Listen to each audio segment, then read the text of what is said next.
오늘 주시는 하나님의 말씀은 시편 108편입니다. 할렐루야. 오늘 시편 108편 말씀을 보게 되면 다윗의 찬송시라고 했습니다. 우리는 다윗이 왕이라는 사실을 많이 알고 있죠. 그런데 동시에 그가 왕이 되기 전에 전사였습니다. 전사. 전쟁에 능한 용사였어요. 그래서 사울의 휘하에서 사울이 통치할 때 이 다윗은 전공을 무지무지 많이 세웠습니다. 사울의 나라를 확장시켜 주었고, 요단강 이쪽 저쪽, 동쪽 서쪽, 요단강이 이렇게 위에서부터 아래로 흐르는데요. 요단강 왼쪽과 오른쪽, 동쪽과 서쪽을 오고 가면서 자기의 군사들을 이끌고 가서 많은 나라들을 뒤흔들어 놓았어요. 그 땅의 족속들을 점령하고 정복하고 조공을 받아내고, 하여간 굉장히 강력한 능력을 가졌던 전사였습니다. 그런데 다윗은 전쟁을 치르면서 자기의 힘과 자기의 어떠한 용맹함과 또 자기가 가지고 있는 어떤 실력을 가지고 그 전쟁을 치른 것이 아니었습니다. 오늘 이 본문에 보면 용사로서의 다윗의 고백이 나옵니다. 그런 어떠한 전쟁을 치르더라도 하나님의 거룩하신 이름으로 주님의 그 강력한 능력을 의지해서 다윗이 전투를 치른 것을 볼 수 있습니다. 그래서 그 전쟁에서 하나님 앞에 노래하고 찬양했던 그런 내용이 오늘 시편 108편을 이루고 있습니다. 그 내용 속으로 한번 들어가 봅시다. 1절입니다. 제가 원문을 읽겠습니다. 우리 성경하고 이렇게 눈으로 비교해 보면서 한번 보시기 바랍니다. 확정하였나이다. 나의 마음은 엘로힘이시여. 내가 노래하오며 음악을 내리이다. 또한 나의 영광이 되신 이시여. 우리의 그 찬양이라고 하는 거, 우리가 하나님께 노래한다는 거, 하나님께 음악을 바란다는 거, 이것은 우리의 마음에 하나님을 향하여서 정한 바요. 그리고 이 찬양과 우리의 노래는 그야말로 전사들이 할 수 있는 승리의 계가와 같은 것입니다. 아무것도 하지 않고 아무런 일도 벌어지지 않고 태평성대에서만 풍악이 울리고 노랫소리가 나는 게 아닙니다. 전투 중이라도 원수와 맞서서 피 튀기는 그와 같은 싸움이 벌어지는 그 상황 속에서도 전사인 다윗은 마음을 작정했어요. 마음에 확정해서 하나님을 향하여 노래하고 또 음악을 바라며 하나님의 영광을 높이는 일을 했습니다. 이것이 우리가 배워야 될 것입니다. 이 고생이 언제 지나갈까? 이 수고가 언제 그칠까? 언제 나는 평안한 가정과 평안한 삶을 살까? 그때 가서야 내가 입을 열어서 노래하리라. 그렇게 하지 마세요. 지금도 우리는 찬송할 이유가 있습니다. 여러분 인생 속에 잠시도 하나님을 찬양하는 것을 놓치지 마십시오. 멈추지 마십시오. 기쁠 때는 기쁜 대로 찬양할 수 있어요. 또 슬플 때는 슬픈 대로 찬양할 수 있습니다. 이 찬양이라고 하는 것은 이긴 자, 하나님의 이름을 의지하고 세상에서 원수와 싸우는 자가 마땅히 하나님께 드려야 될 마음의 작심입니다. 그래서 마음에 작정하시고 여러분도 이 전사가 되셔서 영맹스럽게 찬양하고 찬송하고 앞을 향하여 전진하시기를 주의 이름으로 축원합니다. 그래서 2절에 이렇게 말해요. 깰지어다 가죽 통악기와 하프여 내가 새벽을 깨우리로다. 지금 보세요. 가죽 통악기가 있죠? 이 가죽 통악기는 우리 이렇게 보는 드럼 같은 악기예요. 그리고 하프, 기타 같은 악기예요. 드럼과 하프가 있었는데 이것이 그동안 잠자고 있었단 말이에요.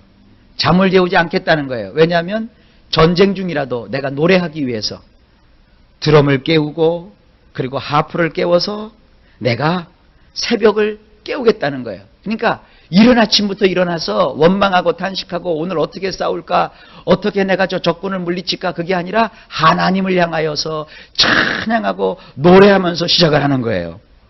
우리가 전쟁을 하려고 막 조마조마하면 원수가 우리를 얕잡아 봐요. 그러나 전투를 앞두고 우리가 노래하고 찬양하고 여유자적하면 원수가 겁을 내요. 도대체 뭘 저렇게 가졌길래 노래하는가. 여러분 인생 속에 찬송을 놓치지 않으면 승리는 내 것이에요. 절대로 인생 속에 아무리 어렵고 괴로운 일이 있다 할지라도 찬송하는 것을 멈추지 마세요. 힘들고 어려울지라도 찬양을 하면서 여러분도 인생 속에 새벽을 깨우는 그러한 찬양인의 모습을 갖추실 수 있기를 축복합니다. 3절에 내가 백성들 가운데서 당신께 감사를 드리나이다. 여호와시여 민족들 사이에서 당신께 음악을 내리이다. 4절 왜냐하면 당신의 이레로우심이 하늘들보다 크시오며 당신의 성실하심이 구름들에게까지 닿았나이다. 자 보세요. 내가 찬송할 수 있는 것은 내가 실력이 있어서 내 앞에 모든 대적이 물러가서가 아닙니다. 나를 향하신 그 하나님의 인애가 내가 보니 저 하늘보다도 크십니다. 그리고 나를 향한 그 하나님의 성실하심이 저 하늘 높이 떠있는 구름까지 미쳤나이다. 우리가 지금 비행기 타고 구름 위도 날아가지만 다윗 시대는 비행기가 없었어요. 그러니까 가장 높고 높은 것은 산보다도 높은 구름이죠. 그러니까 하나님의 그 성실하심은 저 구름까지 높다는 거예요. 나의 일생 가운데 하나님의 그 인애가 나를 보호하여 주시고 하나님의 성실하심이 나의 대적을 물리치시니 내가 그 하나님의 인애와 하나님의 성실을 의지하여 적군을 달리며 내가 오늘도 칼을 뽑아들고 그리고 화살을 시위에 당기며 내가 열심히 적진을 향하여 돌진해 나가야 나이다. 이런 그 전사와 용사의 대단한 각오요 선포입니다. 5절입니다. 높아지소서 하늘들 위로 엘로힘이시여 온 땅 위에 오르소서 당신의 영광이. 그러니까 자기는 자기의 이름을 높이겠다는 게 아니에요. 내가 승리함으로 높아지는 것은 엘로힘이시라는 거예요. 내가 이김으로써 드러나는 것은 하나님의 영광이라는 거예요. 그것이 아주 높은 하늘 위처럼 하늘이 높은 것처럼 하나님의 그 위대하심이 높아지기를 원하나이다. 저 높이 솟아오른 저 산보다도 더 높게 하나님의 영광이 나타나기를 원하나이다. 이게 이 승리자 다윗의 고백입니다. 그래서 그가 이렇게 말합니다. 6절에 당신이 사랑하는 자들을 구출해내시기 위하여 당신의 오른손으로 구원하시며 우리에게 응답하소서. 나의 민족을 건지실 자, 나의 부하들을 대적의 손에서 보호하실 자, 그리고 나를 저 악한 자들의 흉계에서 끄집어내실 자는 여호와이십니다. 그 여호와께서는 나를 구출하시기 위해서 하나님의 오른손을 내시사 그 오른손으로 나를 구원하시던도다. 지금 그거예요. 하나님은요 오른손을 가지고 계십니다. 그 오른손은 무엇을 뜻하느냐 하면 강력한 힘을 뜻하는 거예요. 그 강한 팔로 하나님께서 친히 싸움에 개입하셔서 나를 위해 싸워 주신다는 거예요. 근데 그것이 어떻게 이루어지는 것이냐? 우리에게 응답하심으로써 이루어지는 거예요. 그러니까 이 다윗은 하나님께 그 전투를 앞서서 기도하는 거죠. 찬양하는 거죠. 그리고 하나님의 도우심을 바라는 것이죠. 그랬더니 하나님이 여지없이 응답하신 거예요. 응답으로서 하나님이 큰 손을 내리셔서 다윗을 사랑하는 자, 그 다윗을 건져내시는 겁니다. 여러분 마찬가지예요. 우리 하나님은 오늘날도 그 강하신 오른손을 우리를 위해서 펼치시는 하나님이세요. 하나님이 오른손을 펼친다니까 하나님의 엄지, 검지, 약지, 이게 중지, 큰 손이 이렇게 내려와서 우리를 이렇게 덮느냐? 그런 것은 아니죠. 하나님은 우리를 돕기 위해서 천군 천사를 보내세요. 그리고 성령으로 우리를 충만케 하세요. 모든 상황과 환경이 우리를 감히 넘보지 못하도록 하나님이 역사해 주시는 거예요. 오늘도 여러분들이 기도하면 하나님이 이렇게 도와주십니다. 얼마만큼 하나님이 그 오른손으로 다윗을 건져주셨느냐? 그것이 이제 7절부터 나와요. 7절 엘로힘께서 그의 거룩하심 가운데서 말씀하시기를 내가 크게 기뻐하여 내가 세겜을 나누며 내가 숫꽃 골짜기를 측량할 것이라. 8절 길르앗도 낼 것이며 므낫세도 낼 것이라. 에브라임은 나의 머리를 보호하는 것이요 유다는 나의 통치의 지팡이이니라. 9절 모압은 내 목욕통이며 에돔에 나의 샌들을 던질 것이며 블레셋 위에서 내가 기뻐서 소리칠 것이니라. 이게 무슨 얘기예요? 여기 지금 나오는 여러 가지 지명이 나오죠. 세겜, 숫꽃 골짜기, 길르앗, 므낫세, 에브라임, 유다, 모압, 블레셋. 이것은요 이스라엘 지도를 보게 되면 이스라엘 지도 맨 위쪽에 갈릴리 바다가 있어요. 그리고 그 갈릴리 바다 저 밑쪽에는 사해 바다가 있어요. 그래서 북쪽과 남쪽을 연결해주는 또 강이 하나 흐르고 있어요. 그 강의 이름이 요단강이에요. 이 요단강을 중심으로 해서 오른쪽, 왼쪽, 북쪽, 아래쪽. 그래서 전체 산지 사방에 둘러싸여 있는 그 지명이 다 이거예요. 세겜, 수꽃 골짜기, 길르앗, 므낫세, 에브라임, 유다, 모압, 블레셋. 그러니까 하나님께서는요, 이 용사인 다윗을 들어서 그와 함께 하셔요. 그런데 엘로힘께서 그 거룩하심 가운데서 말씀을 하세요. 내가 기뻐하노라. 내가 크게 기뻐하노라. 내가 그 나라를 나눌 것이며 그 나라를 측량할 것이며 그것은 내 것이요. 하나님께서 지금 말씀하시는 거예요. 그것은 내가 머리를 두는 곳이요. 그것은 내가 신발을 벗어 던지는 곳이요. 그것은 내 목욕통이요. 그리고 그곳에서 내가 기뻐서 내 마음껏 소리 지를 것이다. 하나님께서요, 다윗이 지금 정복하고자 하고 다윗이 지금 가고자 하는 그 모든 동네와 모든 나라를 다 하나님이 하나님 집안 뜰로 만들어 버리신 거예요. 그러면 뭡니까? 다윗은 그 하나님이 기르시는 양이요, 하나님이 사랑하시는 자란 말이에요. 그러니까 쉽게 얘기하면 아버지께 다 내 거죠. 뭐. 아들이 아버지한테 가는데, 아버지, 내가 아버지 볼펜 좀 써도 될까요? 아버지, 내가 아버지 슬리퍼 좀 신어도 될까요? 아버지, 내가 아버지 쓰시는 목욕탕에 가서 세수를 좀 해도 될까요? 무슨 아버지가 아저씨입니까? 그냥 가서 푹 쓰시면 돼요. 그럼 아버지가 밖에서 기다려요. 저는 언제 끝나나? 나도 바빠 죽겠는데 저놈의 자식 저 들어가서 나오지도 않네. 밖에서 아버지가 기다리는 거예요. 아버지가 이제 아들하고 발이 이렇게 탁 맞으면요, 어느 날 보면 신발이 없어져 버려요. 우리 집은 이제 바뀌었어요. 애들 발이 저보다 이만큼 더 커요. 그러니까 애들이 제 신발은 보지도 않아요. 근데 만약에 아버지와 아들이 옷 사이즈도 같고 신발 사이즈도 같으면 그때부터 아버지는 자기 옷도 없는 거예요. 아들이 다 뺏어서 신고 다니고 입고 다니고 그런다고요. 그래도 아버지는 할 말이 없어요. 그러니까 다윗은 하나님의 사랑을 받는 자예요. 그러니까 뭐 원수가 아니죠. 저거 우리 아버지 목욕통인데 일로 와. 우리 아버지 거야. 나가. 그럼 내 거가 되는 거예요. 저거 우리 아버지가 비고 자시는 주무시는 베개인데 자식이 네가 갖고 있어? 내놔 그 베개. 그런 개념이에요. 그러니까 다윗은 전쟁을 치를 때 이일까 질까가 아니에요. 아버지 건데, 저것도 아버지 건데, 아니 세상에. 근데 다윗이 자기 마음대로 그렇게 생각한 게 아니라 아버지가 그렇게 먼저 말씀하신 거예요. 다윗아, 저 모압 그거 내 거야. 네가 알아서 가져. 저기 블레셋 그거 내 거야. 너 가서 거기서 소리치고 마음껏 살아. 대개 그 아파트 같은 데 이사 가면 애들 있는 집은 조마조마하죠. 내 집인데도 뛰지도 못하고 소리도 못 지르고. 그런데 단독주택을 살아봐요. 누가 뭐래요. 내 집에서 내가 떠드는데. 다윗이 가가지고 막 이기고 승리하고 펄쩍펄쩍 뛰는데 누가 뭘 할 거예요.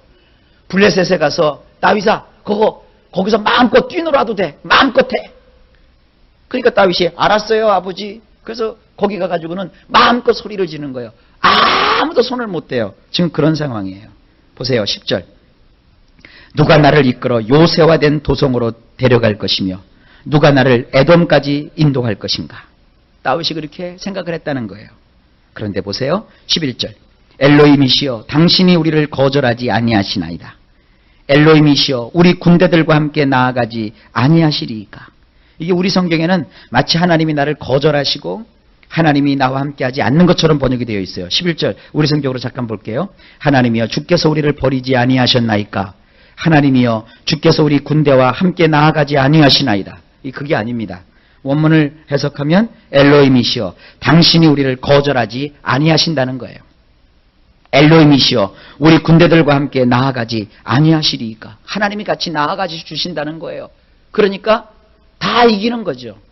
여러분 혼자 세상을 맞서서 싸우려면 이길 수가 없어요. 우리는 하루 24시간 동안 칼을 뽑아들고 창을 겨누어서 상대와 겨루어 싸우는 그런 인생이 아니잖아요. 그저 허덕허덕하며 하루하루를 살 수밖에 없는 연약한 인생인데, 그런데 이 연약한 인생이라 할지라도 보잘것없는 인생이라 할지라도 하나님이 함께해 주지 아니하시면 아무것도 이룰 수가 없는 것입니다. 큰 전사여 용사였던 다윗도 하나님을 의지함으로 큰 승리의 계가를 올렸습니다.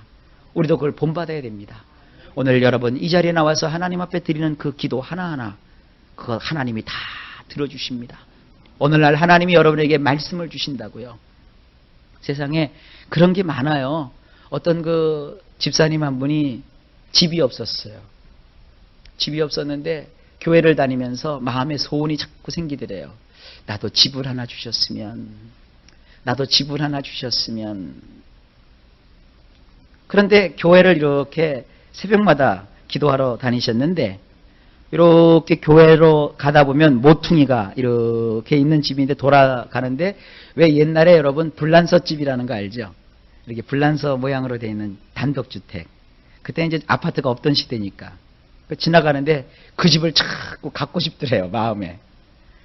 그래서 교회 와서 계속 기도를 하는데 지나갈 때마다 하나님 저런 집 좀 주셨으면 좋겠는데요. 저런 집을 주셨으면 좋겠는데요. 그런 소원이 있더래요. 근데 어느 날 기도를 하는데 새벽에 하나님이 그러시더래요. 너 가져라 그러시더래요. 너 가져라 그러시더래요. 근데 그때 보면 가질 수 있는 상황이 전혀 아니었대요. 그런데 어느 날 갑자기 누가 집안에서 무슨 뭐 유산인가 뭐가 이렇게 물려받는 그런 일이 있었대요. 그래가지고요 어느 순간에 어쨌든 여차 해가지고 나중에 얻고 보니까 그 집이더래요. 이게 목사님 괜히 뭐 듣기 좋으라고 하는 소리 아니냐고요? 아니요. 하나님은 우리에게 보여주시고 우리가 꿈을 가지고 기도하면 이루어 주신다니까요. 그러니까 신앙은요 체험해 봐야 돼요. 그러니까 여러분도 아무거나 그냥 그렇다고 오늘부터 보면서 좋은 집 다 내 집 그러지 마시고 하나님이 허락하셔야 되니까요. 기도하시면 그런 소원을 주세요. 마음에 여러분들 소원이 있잖아요. 그거를 만약에 하나님이 원치 않는 소원이라면 하나님이 그 소원을 내게서 뺏어가 버리세요. 거두어 가 버리세요. 그러나 그것이 하나님이 주시고 싶은 그런 일이라면 먼저 하나님은 내게 소원을 주신단 말이에요. 근데 많은 사람들이 그 소원을 마음에 품었다가 그냥 끝나버려요. 왜 그러냐 하면 기도로 익히지 않아서 그래요. 그 소원을 품고 하나님께 여러분 간절히 기도해 보세요. 그럼 어느 날 하나님께서 그 거룩하신 음성으로 우리에게 말씀하세요. 너 가져라. 그럼 내 것이 되는 거예요. 그러니까 목사도요, 목회도요, 그래서 배포 있게 목회할 수 있는 거예요.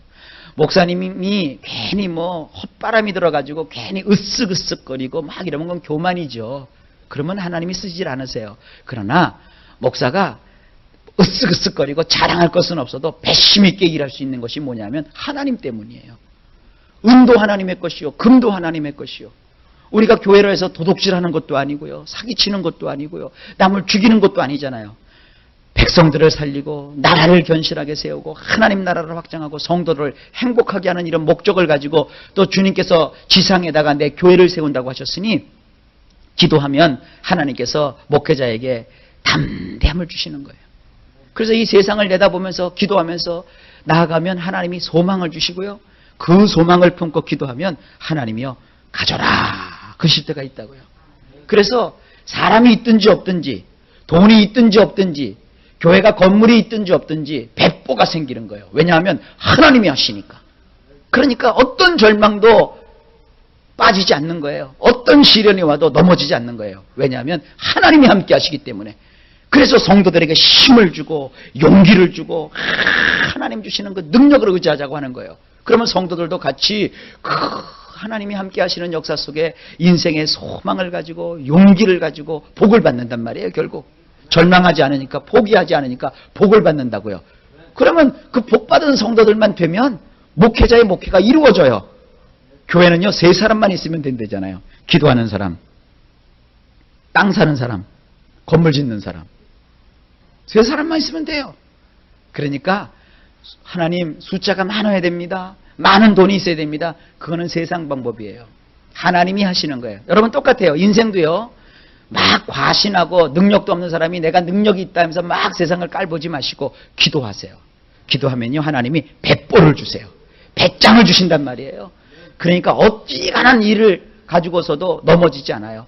다시 일어나면 되죠. 오뚜기인데, 오뚜기잖아요. 오뚜기. 제가 옷이라 그런지 모르지만 참 좋아요. 오뚜기.